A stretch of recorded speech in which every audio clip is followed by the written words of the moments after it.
Hello and welcome to this episode.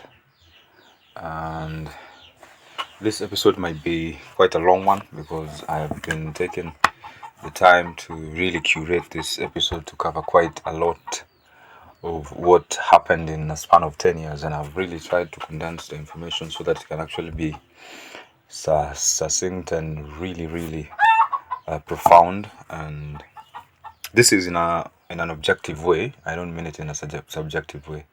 I've really tried to put across all the objectives, lessons that I've learned in how to improve your experiences during your 20s, because currently, right now, I'm just into my 30s, and I've realized that it's quite important, and 20s are quite a formative space or phase in someone's life. And I would like to start with an introduction and a quick disclaimer, because I think this might actually go well beyond an hour.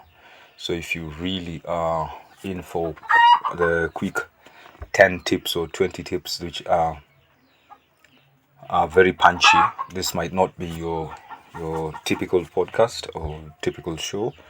And as I'm recording this in the suburbs, so we might be rudely interrupted by farm animals or birds for that matter. But I would really like you to bear with me, and I really want to make this a very informative and a very discussion provoking episode, because I think this is quite important, especially during this existential crisis that is ongoing in the youths, especially in my country. And I feel like this is a topic that has been quite eluded, and nobody has actually tried to bring this conversation to the table, especially this young adults, which I do consider myself as a young adult because of the experiences that I have. So as an introduction, first I would like to say that the choice of introspection is not quite one that I'm proud, because from the Buddhist or the Zen perspective, introspection is defined as the brooding of self, and this is quite a vain goal of improving or perfecting oneself, and it's considered quite a serial crime against the Zen or the Buddhists. And I do subscribe to a lot of Buddhist and Zen philosophy, and I do consider Buddhism as a very good therapy, especially in the development of self and the understanding of thought. And a lot of influences for me to actually have that proclivity at the moment is because I'm just from reading the Bhagavad Gita. It's a very difficult name to pronounce, but that is the current book that I've read, and it's a very interesting book because it's a must read for anyone who actually has to understand the mechanics of their spirituality. I think it's a very in-depth book in terms of what really goes on under the hood. And I think the reason why I'm actually doing this podcast or this show is as an attempt to actually start a meaningful conversation. And first of all, I would like to request you as my audience to first clear all the ideation and perspectives before we begin, because I would not want to come out as a guru or as an all-knowing person. No, this is just an attempt to actually point you in a direction which I think might be overt or might be too obvious at times, because most of the things that we ignore to actually put into proper course and proper implementation are the obvious things. So I do have a table of contents. I think I wrote the scripts of this show in the manner that looks like a book, so that I can actually condense it for those people who don't have time, because I believe the internet is very overwhelmed with a lot of content, and I really don't want to hold your attention far too long. So in this show, I have gone through the observational insights of the mind, the body, and I'm not the most qualified, but I would dare add the spirit in your 20s. And that is the first objective, or that is the first thing that I would like to go to give my opinion in. And the second point in the table of content is that I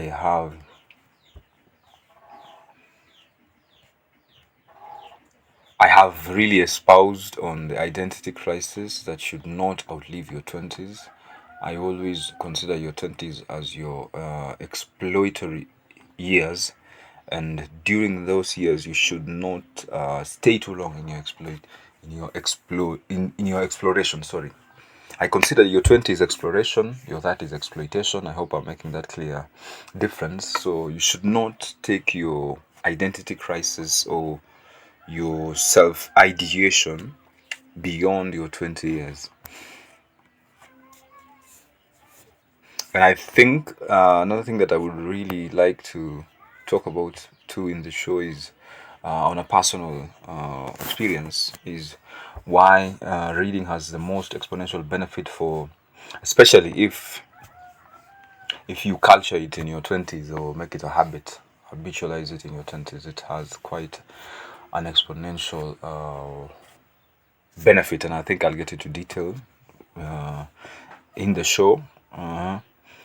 And also, who are your friends and why your cycle matters is a very important thing. And in your 20s as well, I'll get into detail. I'm just giving you a bullet point overview of what I'm about to talk about. And the last thing that I've put into in the table of content is what I see in retrospect that I did in my 20s and that has had the most reward and also the most suffering, if I may say.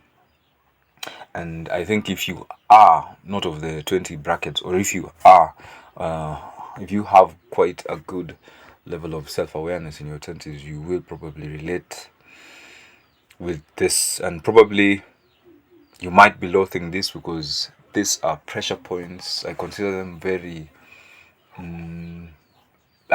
pressure points because they really had a profound effect. Those are things that you won't miss, especially as I address this in the male perspective, because I figured out that in the conversation that I've had with people is that young men actually is that they are quite struggling in their 20s because of a lot of formative issues and developmental issues. But I think my insight might actually start quite a good conversation or a good platform for such.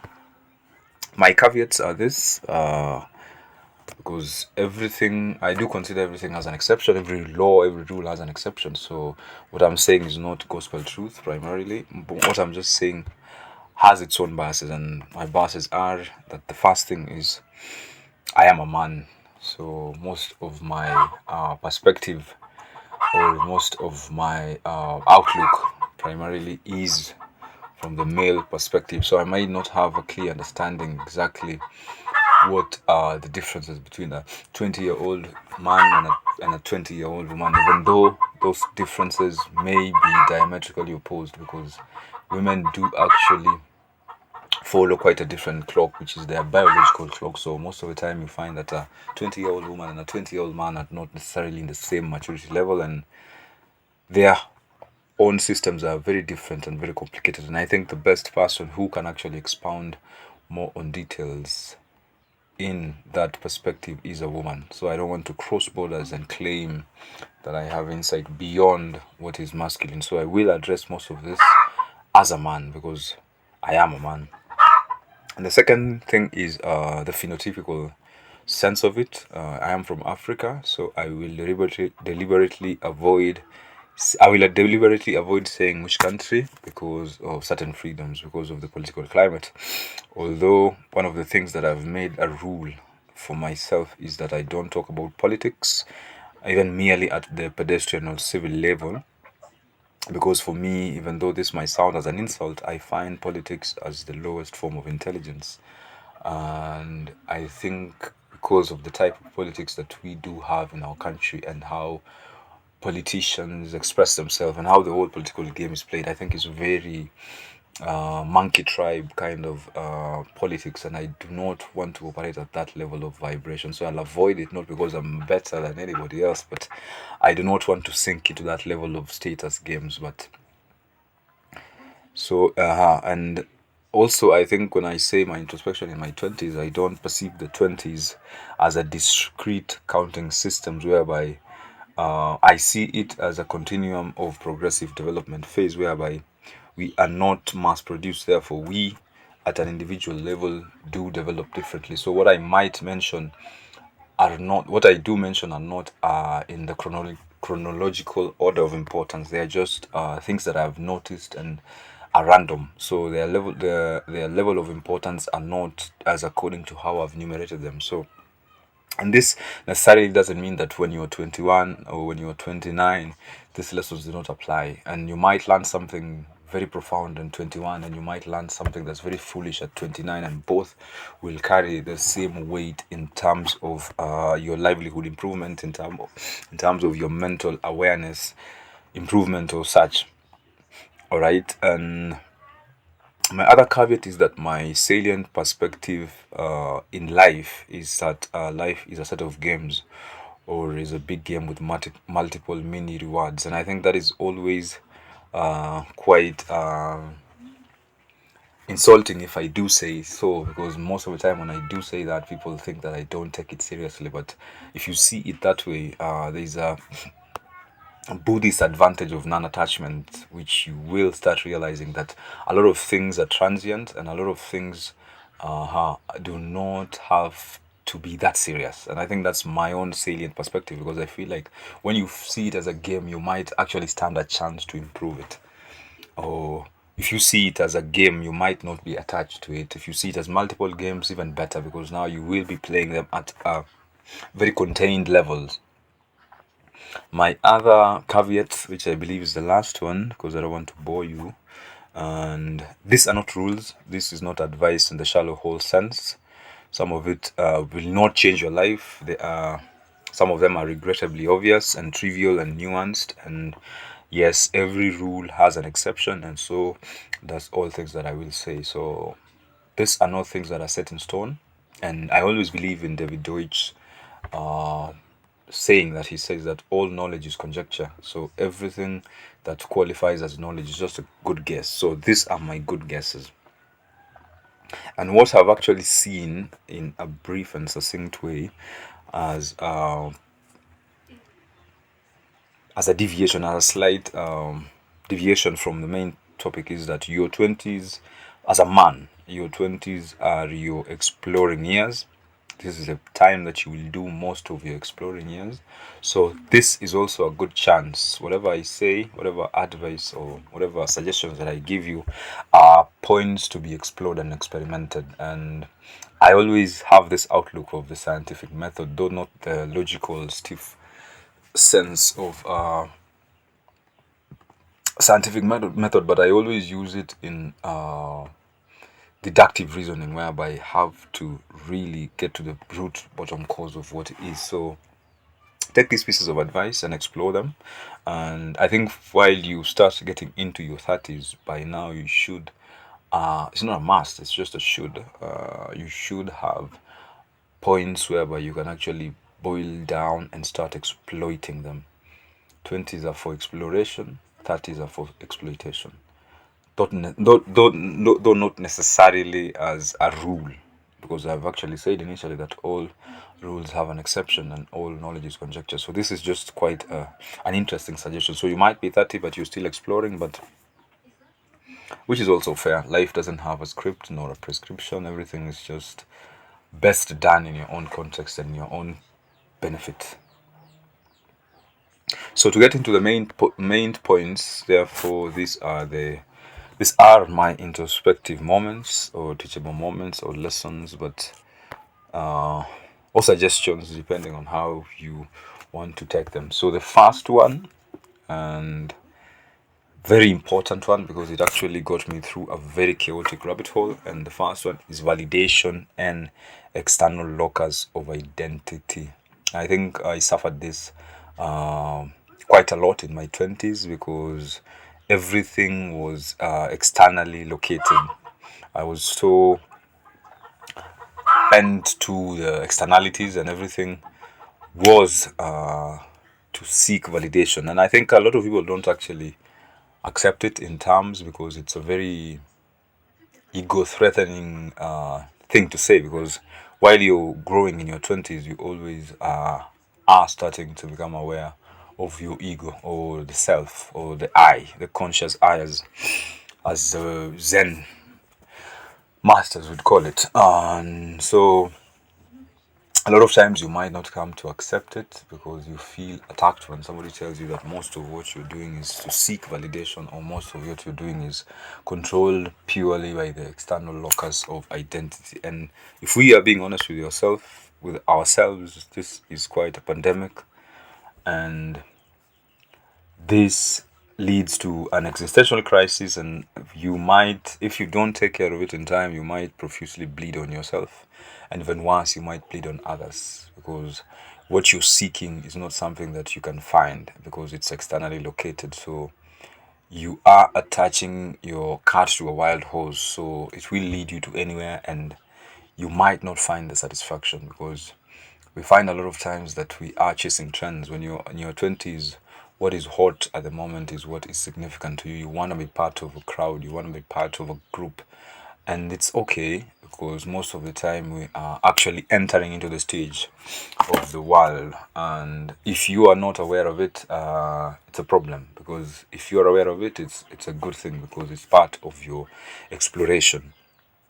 But to the point that it transcends what is practical and what is advised, it becomes a disease, because now what you're doing might not be entirely congruent to your personality. So therefore you will be exerting a lot of resistance against the grain of the person that you are. So the validation which you think exists outside, maybe in a clique, maybe in a trend, maybe in whatever social media, however, will not have that satisfaction that you're seeking. And I think a lot of people, when they are told this, they feel like they are being attacked, but it's not. So that's the first point for me: validation and external locus of identity. That's the first lesson that I learned, and I realized that it took me quite a while, because I got into a lot of habits, and I got into a lot of groups of friends, or cycle of friends, which were not additive to the character and the persona that I was trying to cultivate, or the person that I was. So I had to pretend, and there's a lot of time wasted in pretense, because once you're pretending, it's a very slippery slope, because that is a form of lying. And once you start lying, it becomes quite conflated and convoluted, because now you can't really decide, and you can't tell who you are from the crowd. And I think one of the most deep authors, one of the deep people, influencers, who actually made me realize that this validation does not exist is Friedrich Nietzsche. But Friedrich Nietzsche was actually brought forth by Professor Jordan B. Peterson.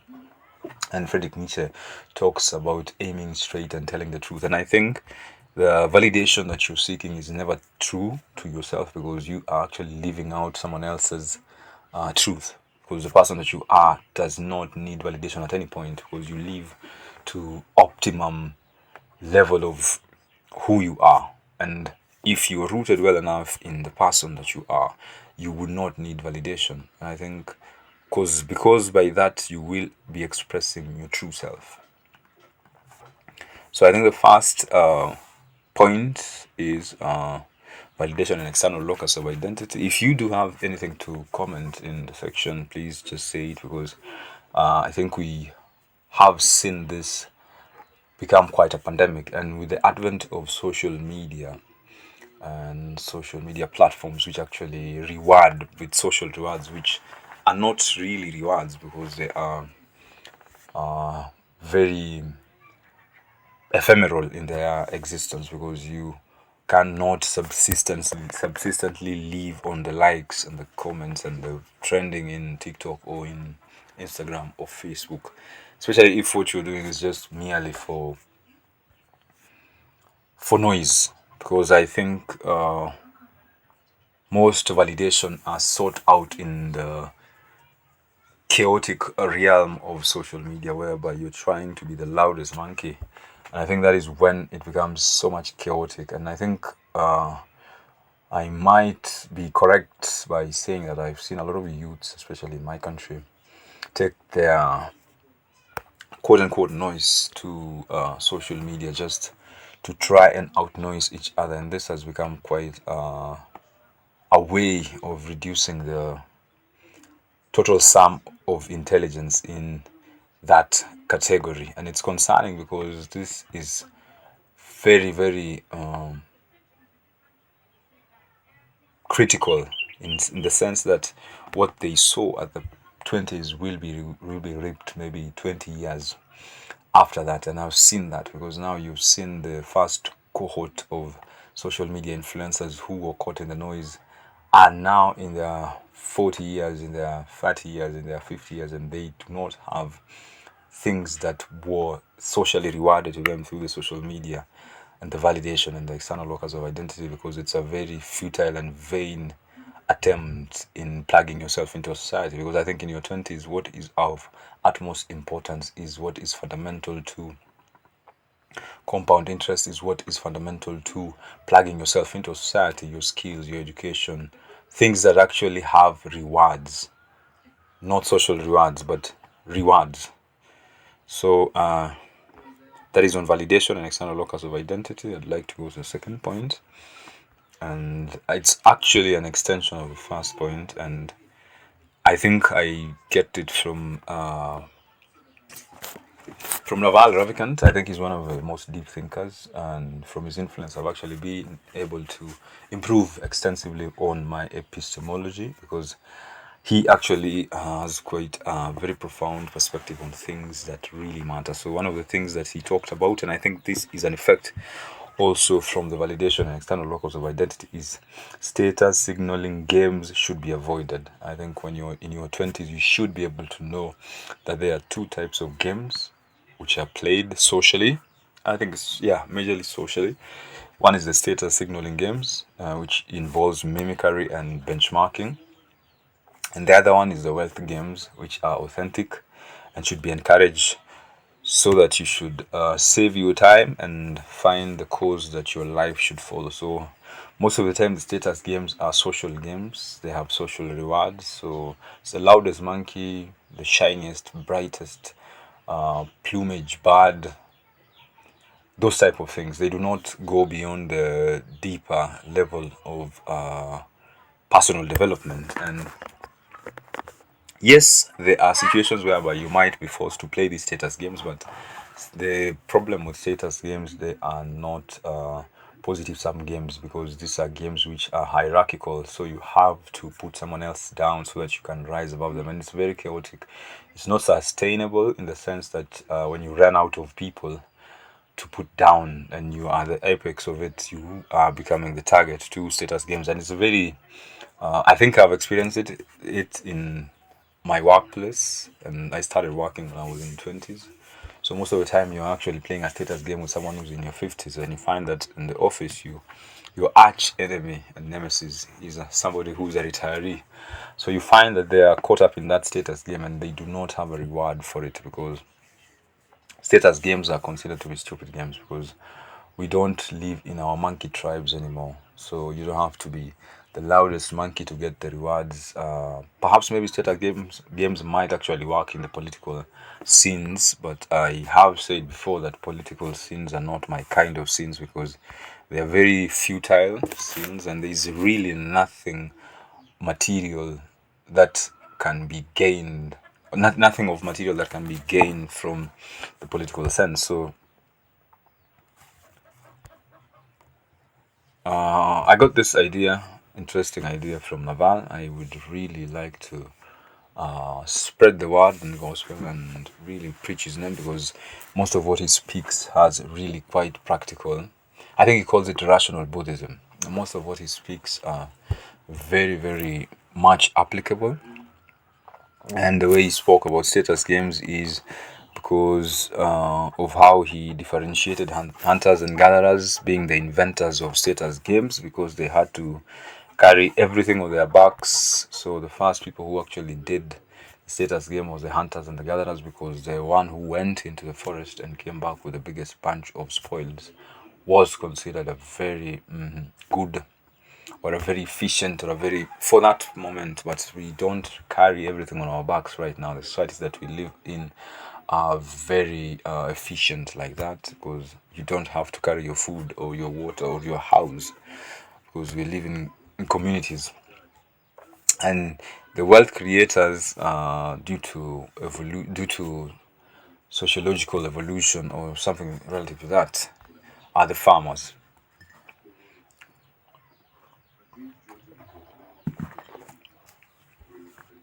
While the farmers, while the farmers were wealth creators through cooperation, because for you to actually carry out, I think I did one of the first initiatives, one of the first ventures that I did venture, and I think it's something that I would want to advise anyone who's from the continent of Africa, because we are the food basket, and our most uh, easily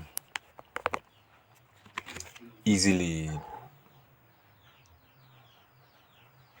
our most easily carried out economic activity is farming. So I think one of the things that I can actually relate at a practical level is farming. Farming is a very uh, good way to teach you cooperation, and it's a very positive sum game, because that is an activity that requires more than one person to be carried out. And if one amongst the group isn't really diligent and does not show a good work ethic, the results will be shown.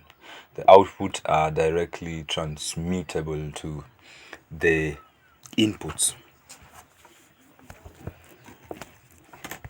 So I think that's it. I think while you're in your 20s, you should know what status signaling games are.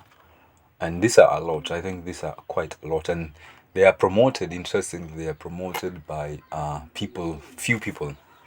I consider them very few. People who have actually sold lifestyle, and they are lying to the youth that they can make it overnight. And there is a very interesting gold rush moment when it comes to that, because there's an interesting occurrence at the moment now of someone, I'm not going to mention their names, who used their lifestyle as a signaling game. And I think there's a difference between signaling,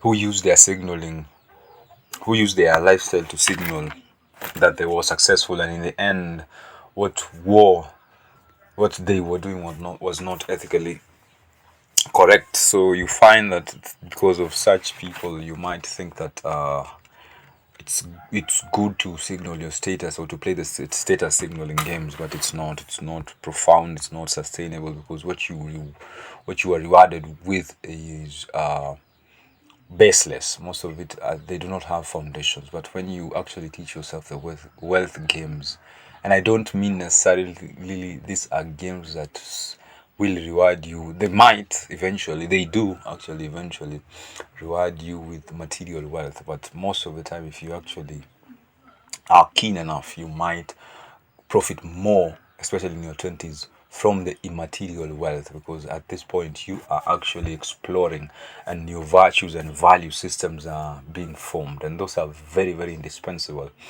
Because if you find that you are developing good work ethic, it will reward you, and I've seen it reward people who, the long term, of course, who have been diligent and have trusted the process. And most of the time, because of the status, you might get people. Actually, I think the status games players, people who play status games, attack the wealth creation games, because they do realize that wealth can be created in the very categorical, chronological, and progressive progressive route. But they feel like, because status games have really quite fast rewards, they feel like they are being cheated from the game because of their laziness and their lack of ethics.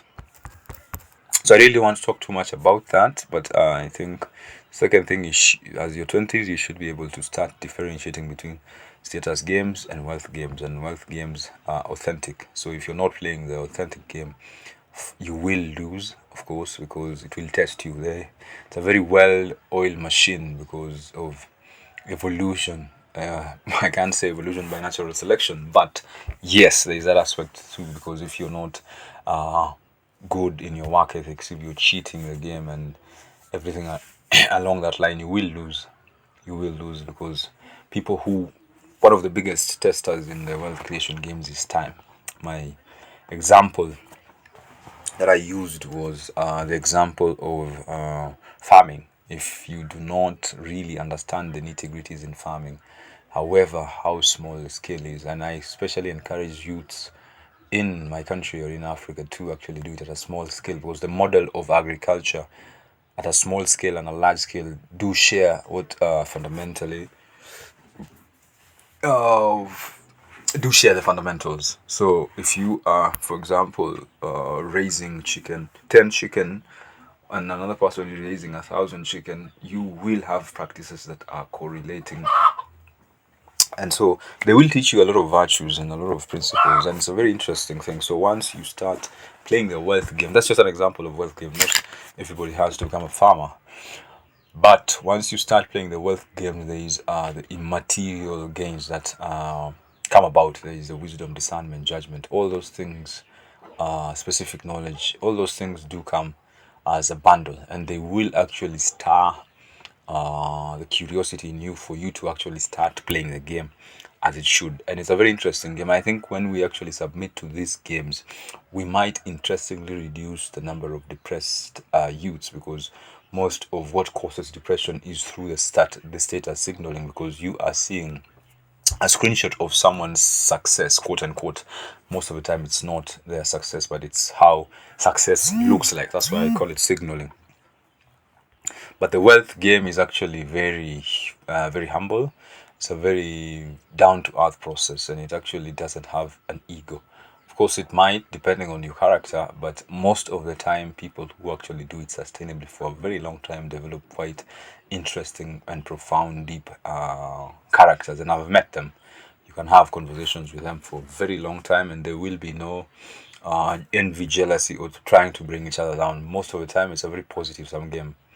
So I think you should know what wealth creation games and status games are at your 20s. By the time you're in your 30s, you should know where to actually put your focus. And that is where the exploitation of your 30s begin.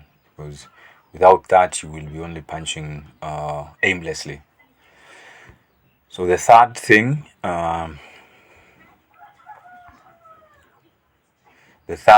is I think it's still along the line of validation and status. And there's the fear of going through identity loss, and it's an attachment issue. Once you actually start realizing that you are seeking validation, or if you actually manage to create a pseudo character of yourself and it is validated externally by the crowd, you become overly attached with that and you become a fake person. So there's the fear of going through the identity loss, and I think it's a very interesting thing because I have friends who, when we started chasing what I do consider as validation and external locus of identity, they actually played it too much, and now they are stuck in that.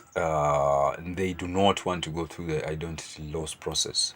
So most of the time, they are still in that thing, and you can actually see that they have actually outgrown it. But because of the lack of acceptance and the attachment issues, they are still holding on to it. And it's a very sad state of affairs because you find that because of the long overdue sense of who they are, you can see that they're actually in a very depressive state. And I always believe that you should be able to be fluid. Identity is not always fixed because yourself, you should be able to change. Nothing actually is as constant as change. Everything in nature takes its course and change is constant. So know yourself. It is easier knowing who you're not, and I think that's very interesting. I think it's from Charlie Munger, because Charlie Munger says that he said that he wants to know where hell is so that he can do anything possible not to go there. Oh, no, no. He says he wants to know where he will die so that he can do everything else against going there. So I think knowing who you're not is easy, and there actually stands out because there is a calibration that exists inside you that will peak every time that you are not comfortable with something. you will. And there's a small voice that will tell you most of the time that this is not the kind of person you are, this is not the kind of person you are comfortable being. But oftentimes we don't listen to that because we are very attached to the external validation in your 20s. So you find that a lot of people outlive their identity, which was only contextual to the 20s as an exploit and as an exploration area. And I think knowing who you're not is because of that response system, which is clear on the not. And there is a Nassim Talib's way of putting this. He quotes it as via negativa, which means that everything that is negative will be naturally selected out of your system. So you should be aware of who you're not. I think it's easier that in your 20s you should be aware who you're not and actively pursue to curb those things that are not you, and don't let them brood or overbrood, because you might find yourself in situations where you are unable to come out of it. And I think primarily I might have a personal example, though I'm not certain this might be the most appropriate time. But I remember I was so much into alcohol and the type of life that comes with alcohol, which is not just for merriment but for a way to numb pain, and it's a very depressive whole existence. And with that fact and the fact that misery loves company, I did have a lot of people who we shared the misery, but we used to numb it with alcohol and loud music and chaos. But with that, in due time, I realized that that was not the way, because pain and pleasure are not diametrically opposed as antidotes. But the more pleasure you seek, the more painful it becomes. And I realized that, and I quit. And I thank God, even though I might have quit quite late, but I realized that that was because of the fear of going through the identity loss. And I felt like it would have betrayed the people who we were with together. But again, misery loves company. So you might enjoy the company, but it's a miserable company, and in the end you will see how much it takes a toll on you as a progressive person. It takes a toll of you, it takes a toll on you during your formative years, and it's a very wasteful process. And if you come to terms faster, you actually realize that you will actually profit the people that you are in company of. So knowing yourself is actually a reward to the people who you are in company with.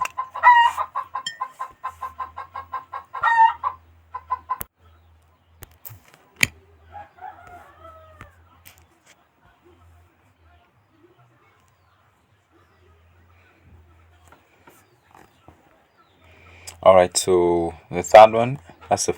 So I will go to the fourth one, and the fourth one is solve big problems fast. By that I mean the physiological ones, and this actually talks in a perspective that I'm from Africa. So most of the battles or most of the problems that we first encounter are the survival problems. So you find that food, shelter, and clothing, those are really what you will, except if you're from a very blessed background. So this might not apply to you, but if you're from a background that I am, that, like the one that I am from, I would advise you to solve big problems fast. And that is why it is very important for you to quit quite early the status games, because the status games do not have anything to do with your big problems fast. And the big problems are the food, shelter, clothing, physiological needs fast. And I am saying this primarily on the reference to Abraham's Maslow hierarchy of needs. So if you are starting out as your 20s, if you have a job, if you fast employment, or you fast have an enterprise when you're 20, really, really solve the big problems fast. Those are the most fundamental ones. If you fail to solve these big problems, they become bigger, and you might be unable to solve them in your 40s or 30s, and it might become quite a challenge. Because primarily for me, I think I have one of the bigger problems right now that were just big problems, but I have grown, and I feel like if I had solved them, I might have saved a lot of peace of mind in my 30s.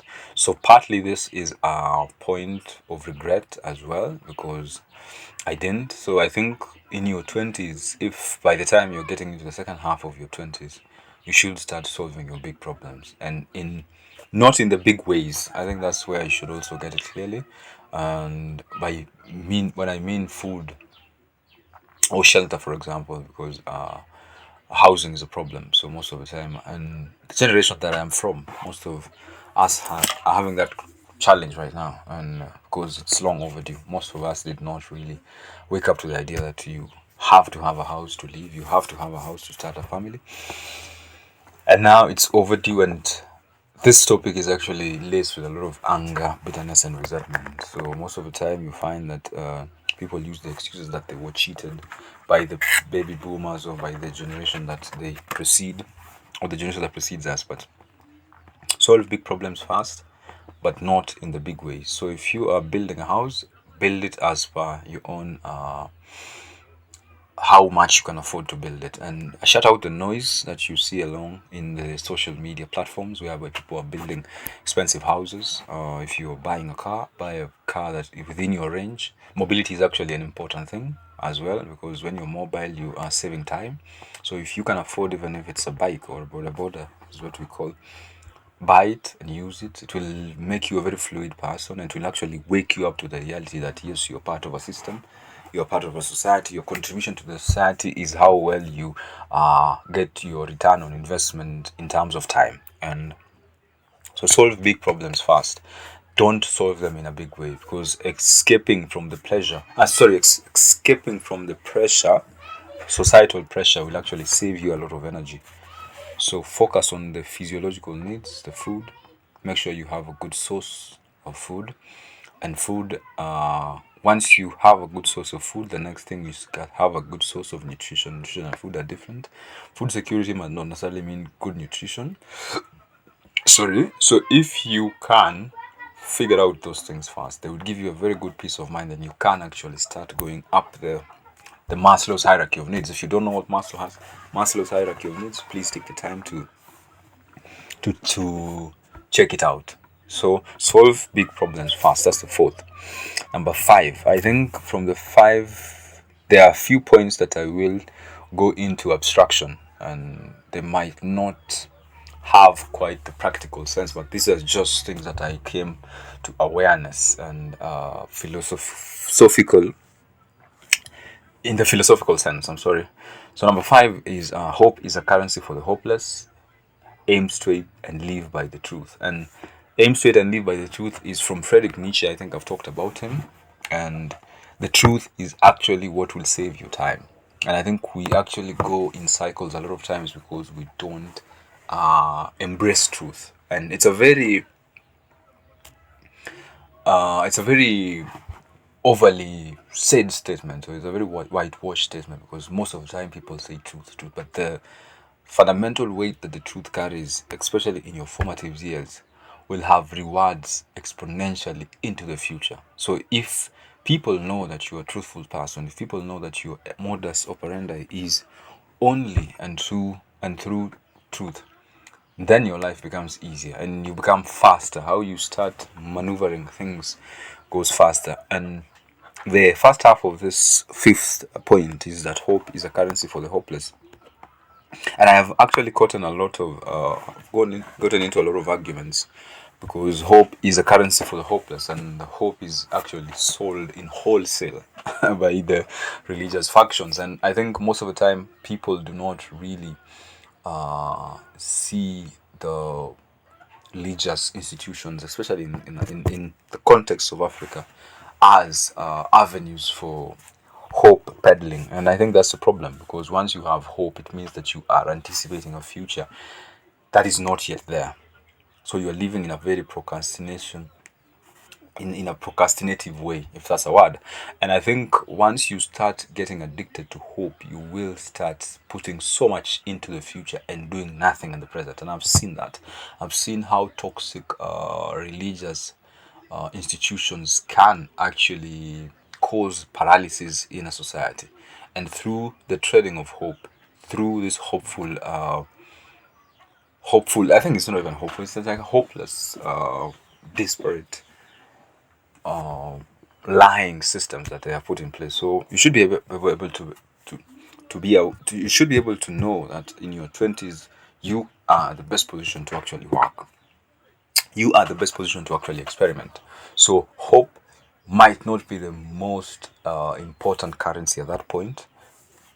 Not the fact that you shouldn't have hope, but you should, but it should not be your salient feature, because now you will be slipping to a lower level of vibration, right? You should be able to get out and really, really partake in the society. However, the outcomes, you should be able to. And I think that's why I actually do promote a lot of practical, religious, or spiritual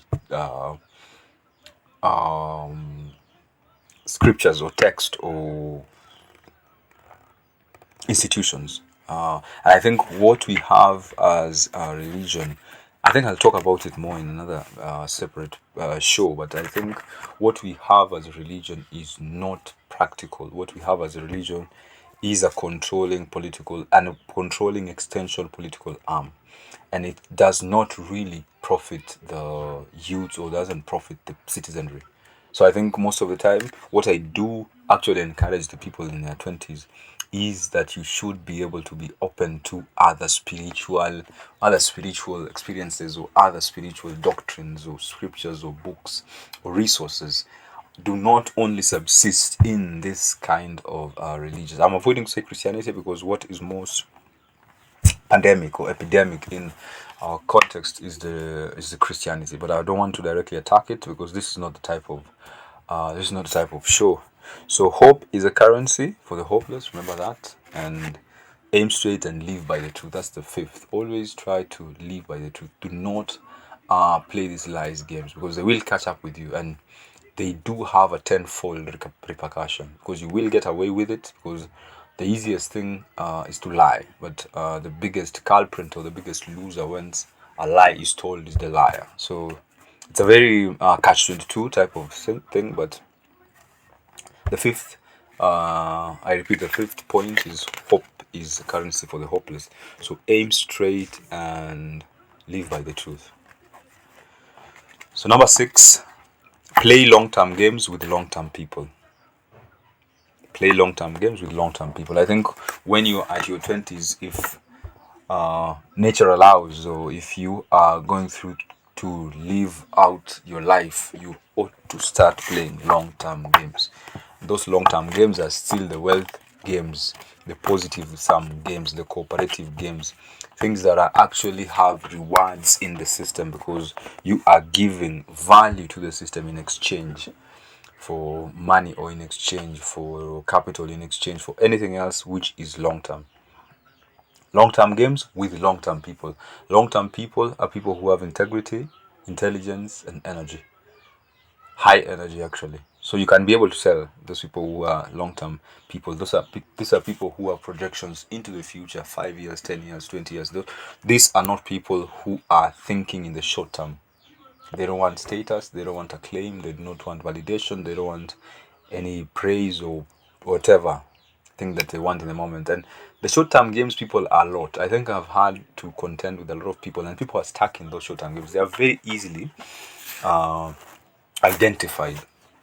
So in your 20s, you should actually start realizing that there are long-term people and long-term games. Try and find them and take part in them.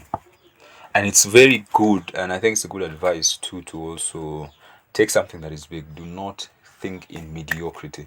Do not think in mediocrity, because the moment you think in mediocrity, you are thinking at a fear level, and now you want to achieve something. And I think it's a very prevalent thing at the moment, because most of the time when I interact with people of that age group, most of them want what has the highest financial reward, what can be quick, what can be a rich get rich quick scheme. There's a lot of betting, there's a lot of gambling, there's a lot of social, I think I would call them social media prostitution type of thing that's going on, which is not sustainable, because you see the regret as these people who are earning from exposing their bodies, this is especially women now, exposing their bodies on social media. What they get is not a long term. It's not a long term game.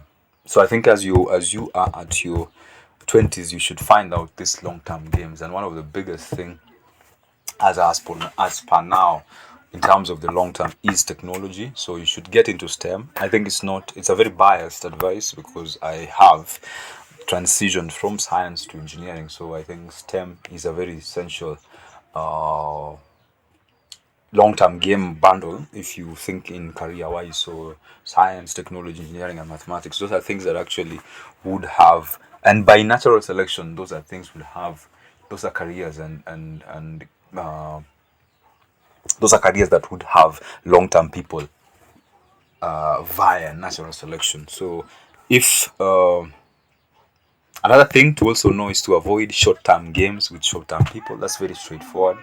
So avoiding short-term games with short-term people, should really really avoid them.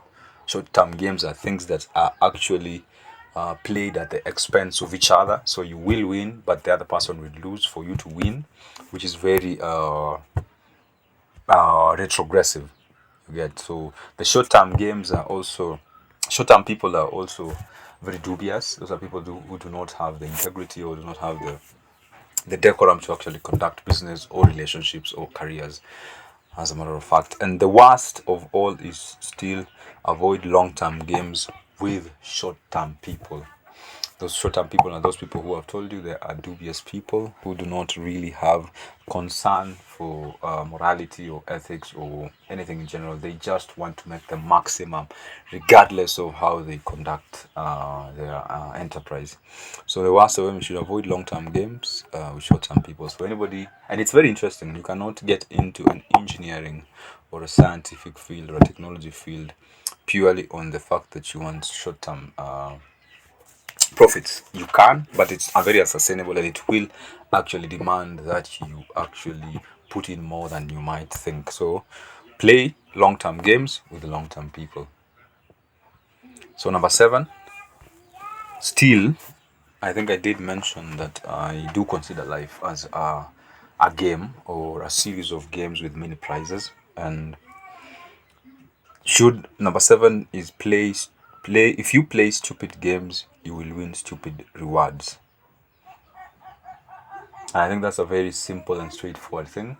If you play stupid games, you will win stupid rewards. And I think it's from Buddha.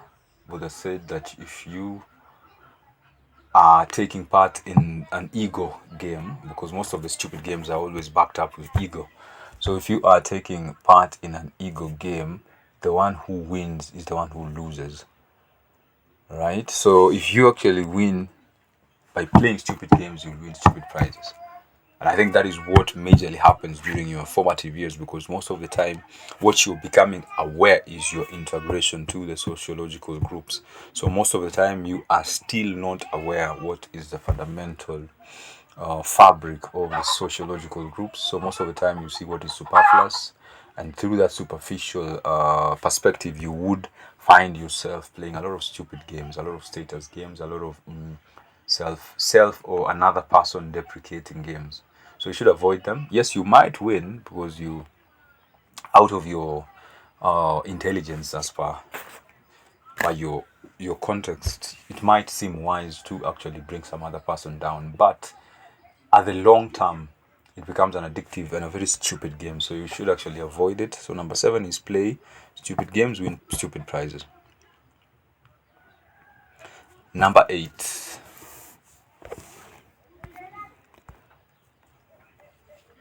I think getting into number 8, and there's a few points that I actually do think are very important, because I have a bias here in number 8 because I do enjoy the reading part, the finding knowledge, philosophia, love of wisdom.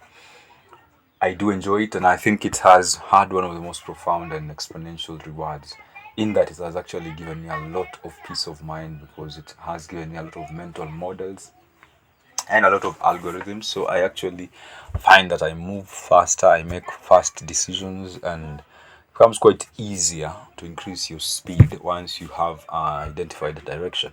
And for me, the direction is epistemology, the theory of knowledge. So number 8, epistemology, the theory of knowledge. Have an awareness to judge what is knowledge and what is nonsense. And this will actually come alive, and there are very good resources right now that can actually help you with epistemology, the theory of knowledge. Once you actually know what is a good explanation, you can actually move forward. Because if you, I remember Sam Harris said that there's a big problem where good people are plagued by bad ideas. And I think the whole point of ideation and discernment of an idea is because of misguided epistemological compass, if I may call it like that. So, as in your 20s, you should actually start coming into that awareness. And I think because of our education system, especially as Africans, we have been taught that we have been taught sorry, we have been taught that every knowledge is from an authoritarian source, so you can't question it, and that is very, very wrong because it makes you a very stiff and illogical human being. Epistemology from David Deutsch. Find out. Go and read his two books, The Fabric of Reality and The Beginning of Infinity. The Beginning of Infinity actually expounds more on the theory of knowledge. Now you can actually know. That is why I said at the beginning, all knowledge is conjecture. All knowledge is quite a good gesture. Sorry, all knowledge is quite a good, all knowledge is good guesses and good explanations. So if you can be able to have a good and clear critical thinking and discerning mind, you will be able to actually accrue more and compound more, and with that you will actually have a indispensable source or indispensable storage of good information. So epistemology is important, the theory of knowledge. Once you're transitioning from your 844, that is what our system was, or the education system, into society. Society and education are not majorly transmittable, or they're not majorly transmittable. You find that there's a disconnect, and through that disconnect, epistemology lies between. Now you are coming in practice of what you learned. And if you do not have that malleability to actually be able to bend towards what is knowledge and on and against and away from what is nonsense, you will have to suffer because of too much information at the moment. So you should be able to have a good filter, epistemological filter.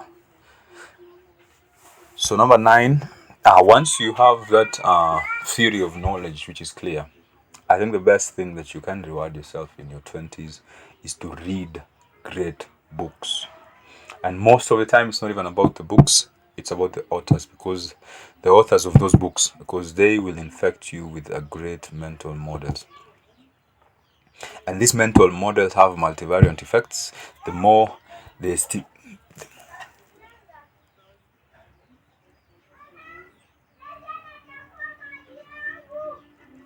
So that's it. That's my ninth suggestion. While you're in your 20s, you should read great books, and great books have actually been tested by time. So classical books, and read all everything. Read widely. Don't constrain yourself to a narrow area. And I remember there's a book that I'm reading. It's called The Zen and Reality.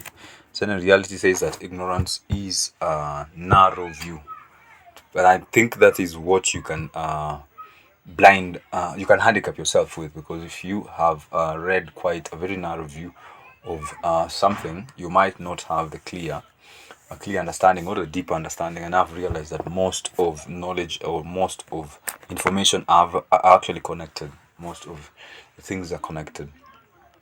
So read great books. And I don't want to put out a list because I don't prescribe. I hate prescribing because we all live in different contexts. But for me, I think great books are classical books. Find them and read them. The epic poems, Iliad, for example, or the Odyssey by Omar, Bhagavad Gita, I think, Tao Te Ching, the Bible. The Bible is not also. But I think you should actually. I think in the African context now, because I'm being specific, you should be able to read the Bible not as a spiritual, not as a religious book, but as a spiritual book. I think the difference are quite big, but I don't think I have the time to actually get into that details. But I think that is Friedrich Nietzsche. You should read Friedrich Nietzsche's Das Volk der Zarathustra, Beyond Good and Evil. Dostoevsky. You should read Steinbach, Jane Austen. You should also read scientific books. You should read widely. I think read great books by because of the great authors primarily, and acquire worldly wisdom and adjust your behavior accordingly. This is what Charlie Manga says. He says that you should acquire worldly wisdom and adjust your behavior accordingly. If your new behavior gives you a little temporary unpopularity with your peer group, then to hell with them. I think that's it, because I think in your 20s, most of the time you are struggling to fit in. And I think the mass popular opinion about reading, I remember when I was growing up in my 20s, most of the time you used to not bring up conversations that had literature in it. You will get less friends, but in the end, if you get the less friends, they'll be have the highest reward. So read great books. Oftentimes not the books, but it's the authors, because they will infect you with a great mental mind or model, sorry. So number 10, uh, still on the topic of reading. I think my biased advice is that you should read a lot of philosophy, or at least philosophical texts, because some have dense and deep philosophical content that may be daunting to dive into from the deep end, but they have a propensity for promoting nihilism if they are done by a weak mind. Read a lot of philosophy or philosophical books, because old questions have old answers, and a lot of times what you are questioning in your 20s are probably existential, probably sociological, and those are issues that have been addressed by philosophers in the old age. Leo Tolstoy actually addressed a lot of sociological issues, existential issues, and poetry. You should also have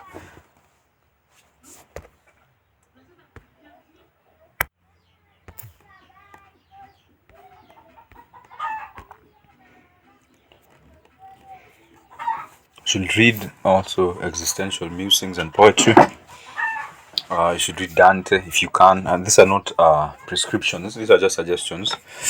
You should read Dante, Faust, or Rumi. I think Rumi is a very interesting poet. Romilly Dickinson. Most for the punchy and the deeply succinctly and anecdotal prose. And I think it's very interesting that I didn't realize how profound poetry was, because a lot of times when you're told, when you speak, when you hear about, or when you hear about poetry, it's oftentimes painted as a very uh, as a very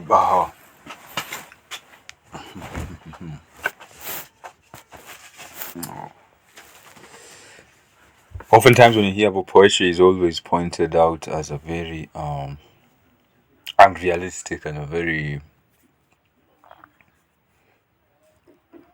cultic. I can't find the particular word, but it's not taken seriously. It's always seen as as a madman's indulgence. But I think poetry is very deep, and if you find the correct poets, people who have actually taken the time to contend with the madness, in if I may use that description, it's very interesting. So I think one of the most profound poets that I've actually come across is Rumi, and I also liked Emily Dickinson's letters, though they were not really poems, but they were like epic poems in that sense. But she's a very deep writer, and there's an effect that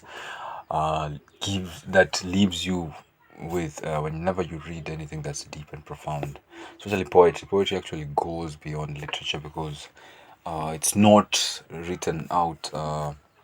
It's not for everyone has their own interpretation of a poem, especially such poems. So I think in your 20s you should actually be able to indulge in such things. They are very interesting, because they will actually open up your mind to the idea that how wide and how deep thinking can go, and I think it's very interesting. So read a philosophical text or philosophy, and I think for philosophy as well, there are Friedrich Nietzsche. I think I've spoken about Friedrich Nietzsche before, and that is because of the aftermath bias from reading that spoke Zarathustra. And it's very interesting. I think I did initially hear a lot about Friedrich Nietzsche because of the internet, and because of the fad that was going around about how crazy and good a writer he is. So I do actually found it at a local library, and I think I found a very old version of that book, Zarathustra. It's written in Old English, but what is written inside is ridiculously indispensable. And I think in your 20s, if you actually encounter such thinkers in philosophical text, they will actually give you an upper hand, because they will inform how you start thinking, how you experience life, and the more widely you open yourself. David Deutsch says the open knowledge creation process. So the moment you open yourself to that process, you start becoming quite a formidable thinker, and it has a reward. It has quite a reward. It changes everything. So number 10 is read a lot of philosophical texts and poetry. And for a quote from Bhagavad Gita says that you should seek salvation in the wisdom of reason. I think it's a very deep quote, because most of the time, and also from the Bible, the Bible says that most of my people suffer because of lack of knowledge. So the pursuit of knowledge, philosophy, the love of wisdom is very important, I think, for your 20s, because a lot of things will test you, and a lot of stimulus is new. So how you react or how you respond to stimulus will be dependent on the filter between, which is wisdom. So you should take the time. Wisdom is not only for the old, especially right now, because we have a collection of resources at one point, which is the internet. So you should use it wisely. Take the time, read, especially as a man. I think we are way beyond the point whereby masculinity was defined by brute force. Right now, what is brutal is your sense of thinking, your acumen, your clarity in thought, and how well you can express yourself. And through wisdom, you might become quite a very stable and deep man. Also, reading philosophical will also support some of your critical and sometimes cynical outlook, because you ought to question your values, and you ought to question the societal values, especially in this age of ethical inversion and master slave morality. What I mean by ethical inversion is the fact that, especially in Africa, we live in a situation whereby uh, things have been ethically inverted. What have been praised are not the versions, or are not the value systems of ethics. And uh, this is also more or less the same by master with master slave morality, as expressed by Friedrich Nietzsche, because Friedrich Nietzsche said that noticed that most of the things that we consider virtuous are only virtuous because they have been inverted by the weak. And he finds that a lot of humility, a lot of those things that we consider virtue, especially those that are preached by the church, are only preached by the church because of the master slave organization. Because the slave realized that he can't outpower the master, so he actually started praising suffering. And I think when you're in your 20s, you start realizing that this system is not favorable in that context. So you might develop a cynical outlook and critical outlook in that sense. Most of the time, if you're not plugged into this philosophical text, you might suffer alone. That's why I really want to advise you to seek out these texts. They will actually help you think, and you might realize that there are more people who have actually contended with those questions, and they might have a lot of similarities in thought, and you might not feel isolated. All right, number 11. So after you have actually started reading and acquiring, I'd say, knowledge or wisdom, the next thing that would actually improve your communication and your critical thinking is you should teach yourself how to write. And this is only qualified only after you've done enough reading. I always find it a problem. And I've seen this, there's a group of people who have entrepreneurialized, they have they have found a way to make money through writing. So you find that a lot of content, and I've seen it in the Africa. That's why I always find it difficult, and it's an act of betrayal.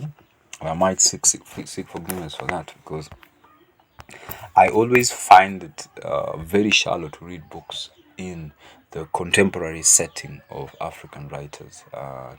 That is not to insult Ngugi wa Thiong'o, or that's not to insult Kwame Nkrumah. It's not to insult all the initially classical writers, or at least Chimamanda level type of people. There is a new crop of people who have actually realized that they can make quick money out of selling shallow texts, and this shallowness always comes because they have not read enough.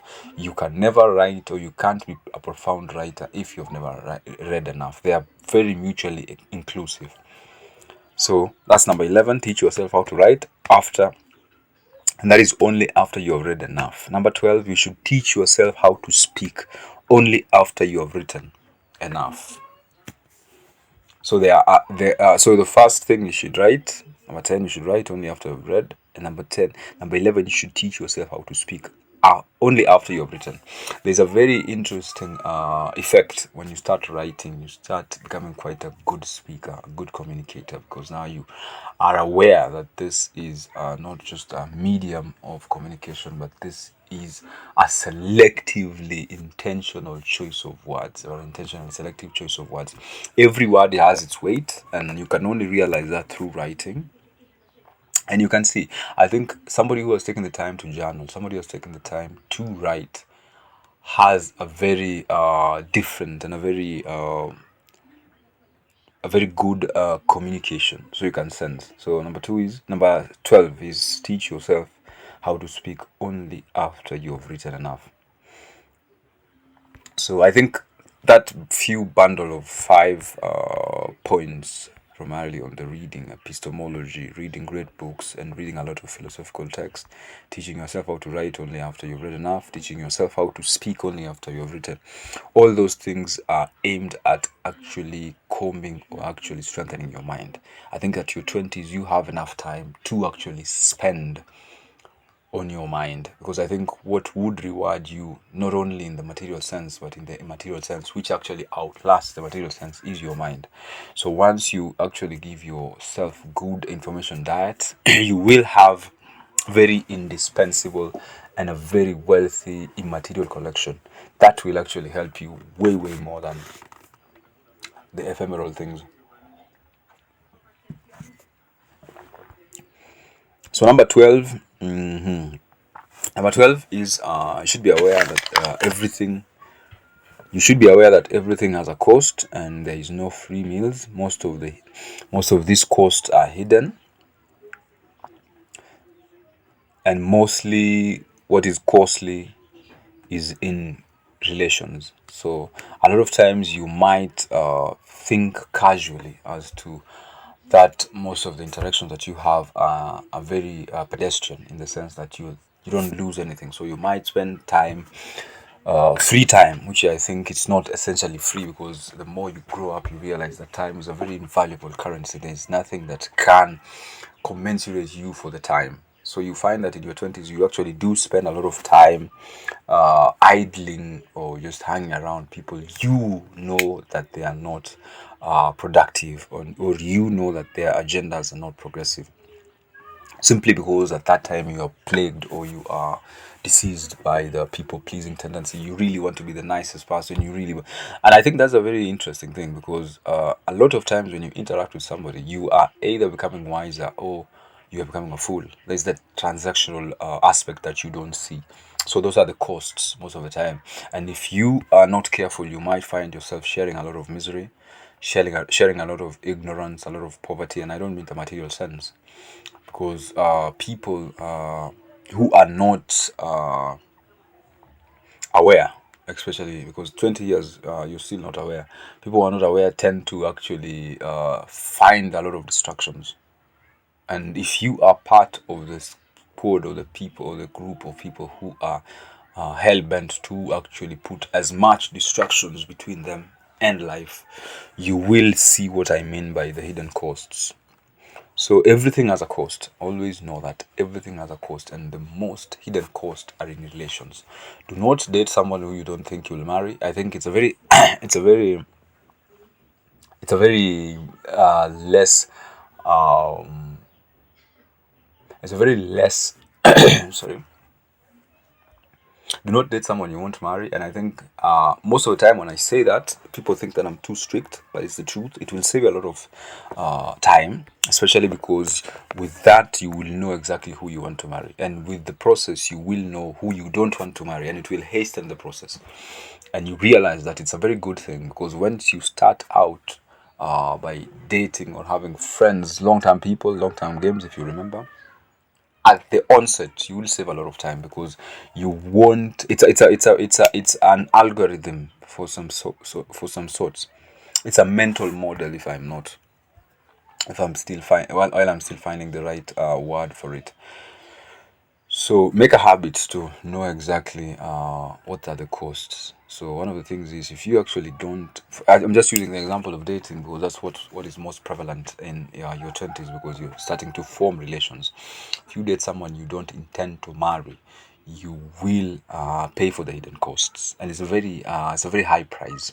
It's a conversation for another day, but I think you should just know that everything has a hidden cost, and there's no free meals.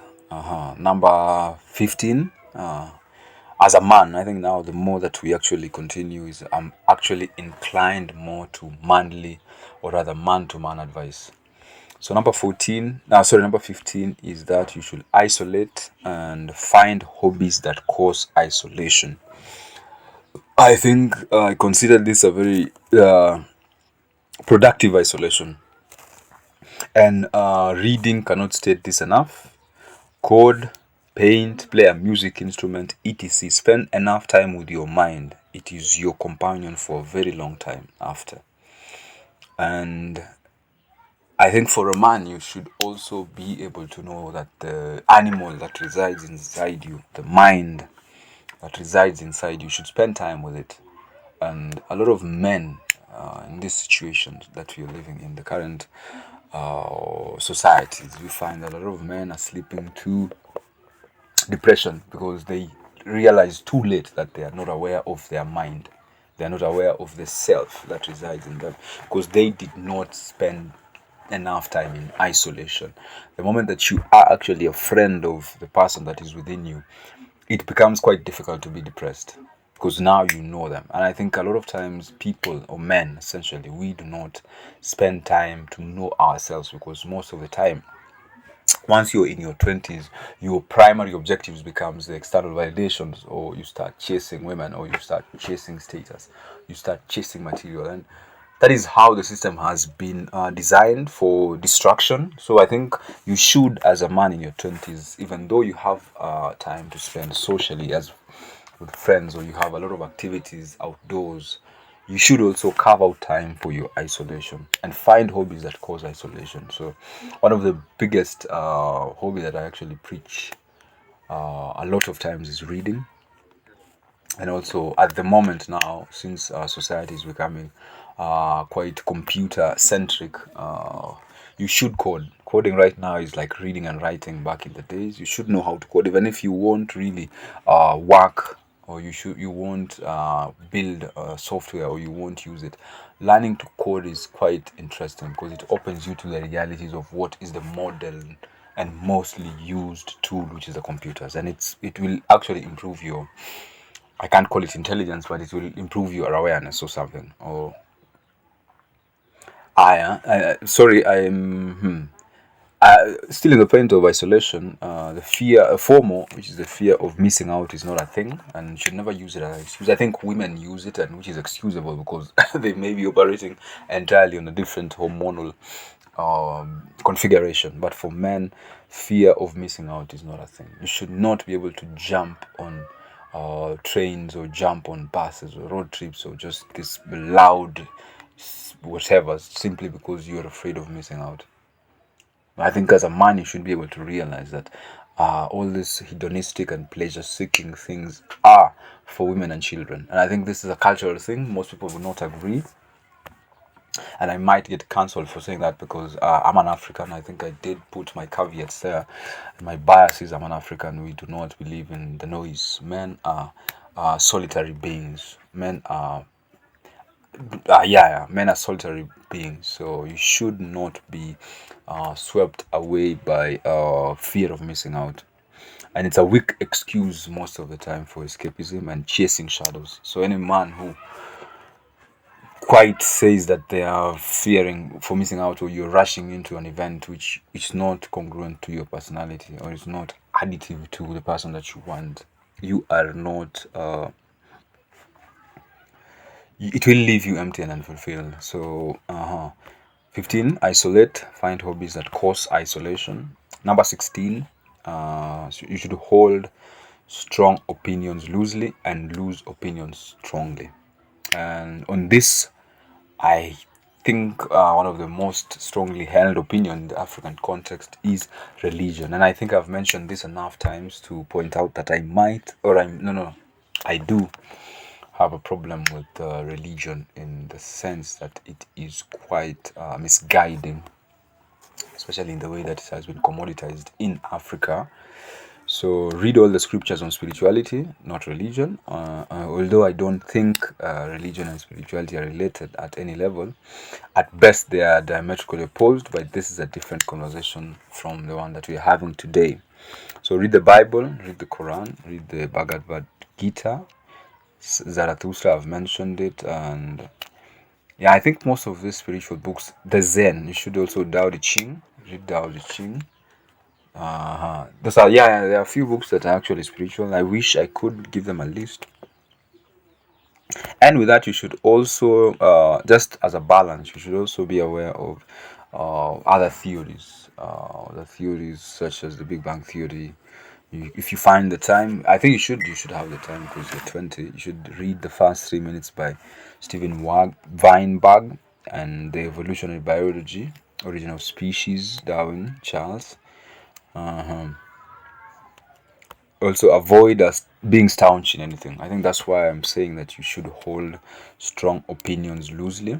Avoid being staunch at anything. It's a very very precarious positioning to put yourself in.